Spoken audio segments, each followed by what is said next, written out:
we start this 4 o'clock hour on 365 Sports and Sick on 365 Radio. Don't forget tonight, 10:30, Sports Tonight on the CW channel, like every weeknight at 10:30. The Big 12 standings, what and how were they affected last night because of West Virginia's win? You have three teams now, 1 and 2. Baylor, West Virginia, and Texas Tech. Texas Tech is off. Iowa State, Oklahoma at the bottom right now at 0 and 3. And then the upper half, 2 and 1, Kansas and Texas. And then Kansas State off week 3 and 0. Oklahoma State, TCU face each other. Both of them are 2 and 0 at this particular time they play in Fort Worth. Last night, future Big 12 team, UCF, hammered Temple 70-13. Plumlee had a huge game, 373 yards, and also threw for 4 touchdowns for Gus Malzahn and the Knights. Oh, he was ridiculous last night. I mean, 7 total touchdowns for John Rice Plumlee. He's a fun player to watch when he gets going, and a transfer quarterback who's really worked out well for them. They're sitting at 5-1, and I'm sure they still kick themselves about losing to Louisville. I mean, that's just not a team you should lose to, but they did. But UCF, man, they do look fun. They're fun to watch. 2 games tonight in college football. Navy at SMU up in Dallas, and UTSA plays at Florida International. All right, here we go. 7 picks each week. Levi Caraway handles this. Here are our picks across the board. Craig right now with a 1-game lead. Paul Catalina's got some catching up to do. You like the Red Sox in the American League East? Well, I'm going to finish in last. No, you're not. It's early in the season. Oh, I'm going to finish in last. I'm not catching Craig. Craig's too smart. Dude, I just put my picks in 10 seconds ago without any preparation whatsoever. I'll just be perfectly honest with you. Like, I did not do any work on it this week. I'm going gut on this, and we'll see what happens. All right, let's discuss the picks. Michigan across the board, 2 unbeaten teams. In, again, a game in the Big Ten that could have ramifications on not only the East, although Ohio State looks like they could be the class, but who knows if one of these 2 teams run the table. Yeah, I haven't seen a whole lot of Penn State. I've watched Michigan a couple times. I do think, though, that Michigan is just a little bit better. This game is not going to be, I don't think, 43-40 like the game we watched last night. I think this one's going to be in the 24-20 range, more than likely on the high end. This could be a really good defensive battle. Both these teams are really good on defense. I think it should be a good one. It's probably the best big noon kickoff game that Fox has had in a couple weeks, so good for them for that. But I think Michigan's just a little bit better. Yeah, I mean, I think Penn State's plenty capable of winning this game. But Michigan ultimately, they played a very soft schedule up until this point. This will be a great little barometer for where they actually are. But I think even with having the soft competition, it's pretty clear they're pretty good. And, I like Michigan here to keep doing what they've been doing, just to have a little bit more of a fight on their hands than they're accustomed to. But should be a great one. Yeah, I picked Michigan, and I just feel like they got a little bit of that extra edge to them right now after the confidence of last year. Although we also said that about Baylor after the confidence of last year. Yeah. Alabama and Tennessee, the Volunteers are very fun to watch. Hooker, the quarterback, Josh Heupel, we know the story there. The question here is Bryce Young going to play, and how much difference will it make after Milroe coughed it up 4 times, or I think 4 times against A&M in a game where they survived? Paul, you take the Vols. I did that because I'm just leaning towards maybe some gamesmanship on Nick Saban's part, or Bryce Young not being 100% healthy. I don't feel good about it. I don't know. Nick Saban's a wizard. He's a Svengali, whatever you want to say. I don't know what to believe. But this is also the biggest game that's happened in Knoxville in a long time. That they have a shot to be in the national conversation this late in the season, and beating the granddaddy right here in Alabama to do it.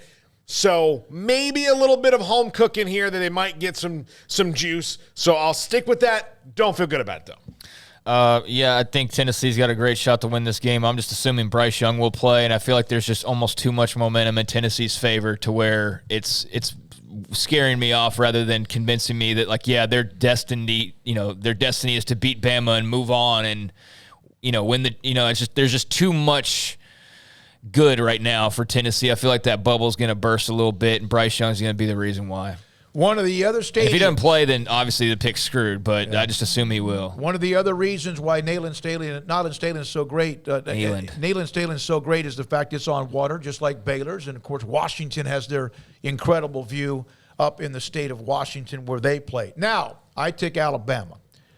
TCU, and I struggled with this one, and I'm still not so sure. This might be like Tennessee with you, Paul. Tennessee, you're the pick of that. We take Alabama. Oklahoma State, TCU, another battle of unbeaten teams. I am just going on experience here. Of course, we talked to Taylor McCarg when you hear that, but he kind of got me on this about TCU. I don't know. I'm just leaning towards a more experience here, but again, not a pick I feel great about. And it's two undefeated teams. I shouldn't feel great about it. He said he thought TCU would win. Yeah. I mean, he's got me. Now I'm all upside down.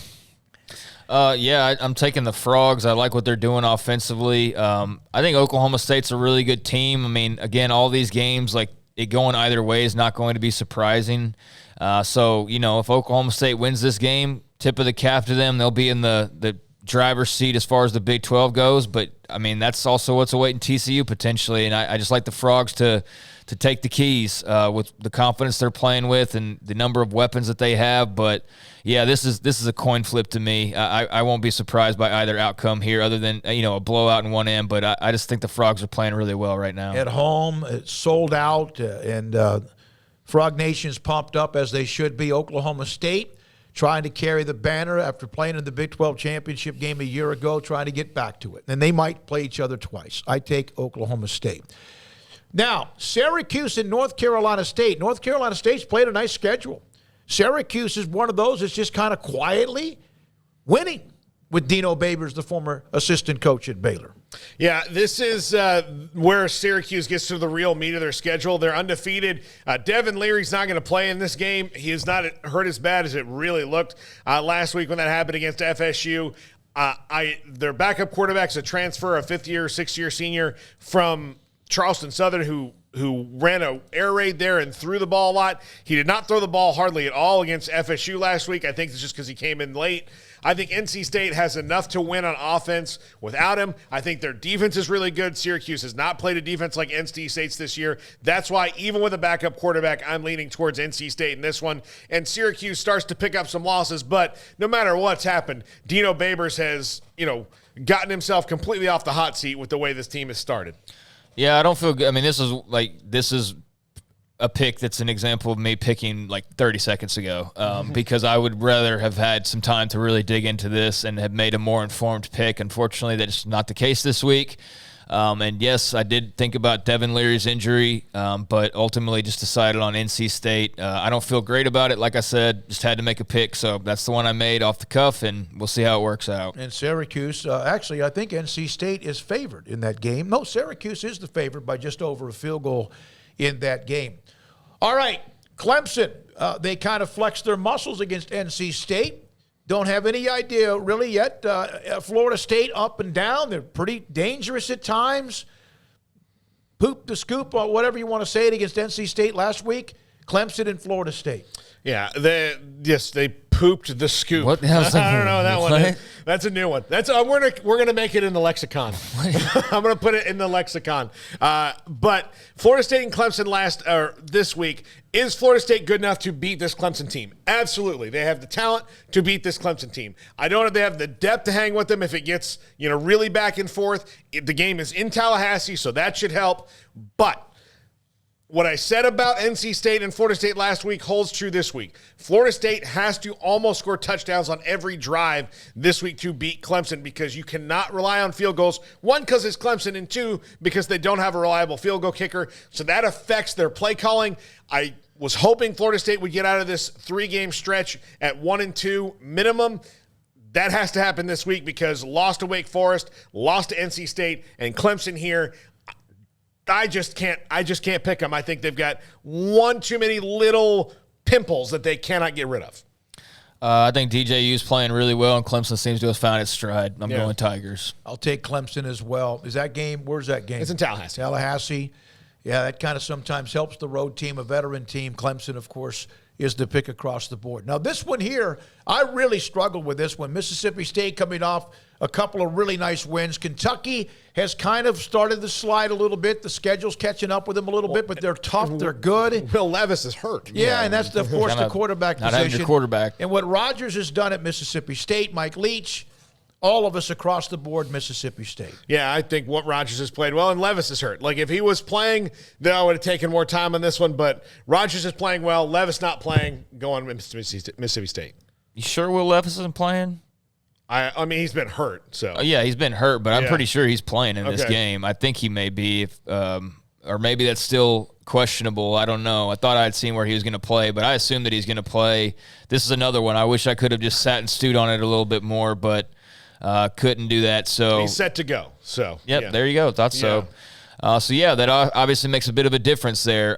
But yeah, I think Mississippi State's playing well. They're running the football nicely, which is not always something you see with Mike Leach teams. So this one I think is maybe a bit of a coin flip, but it's defaulted to Mississippi State. Mississippi State about a 4-point favorite across the board. It started out at 1.5, and so that's jumped up a little bit. And then this one here is yet another one. Ian Fitzsimmons yesterday telling us that, hey, Utah at home, the way they play, USC has been a nice little fun story. Glitz and glamour, Lincoln Riley, Caleb Williams, unbeaten, and Utah coming off the loss to UCLA, and we have the Trojans from left to right here.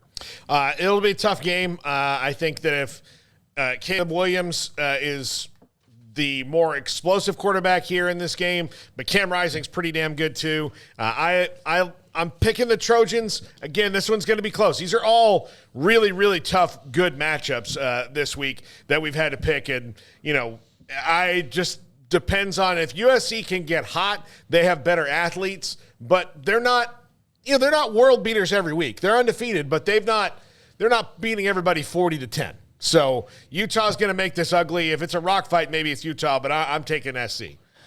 Yeah, give me Caleb Williams and company. I think this is a great opportunity for Utah, and they have a great shot to win this game. I know that they've been maybe a slight disappointment in some ways, but they're still very much in the mix, and great opportunity at home.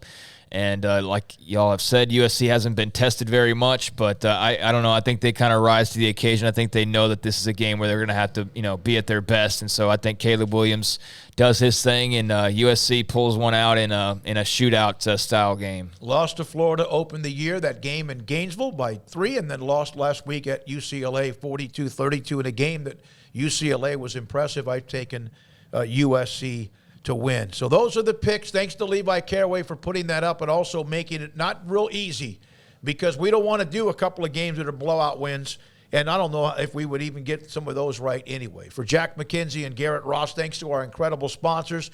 Thanks again. So much more to get to, of course, on this show. And by the way, the chat room and text line, we appreciate your time and insight, questions, opinions, and even venom. This is 365 Sports.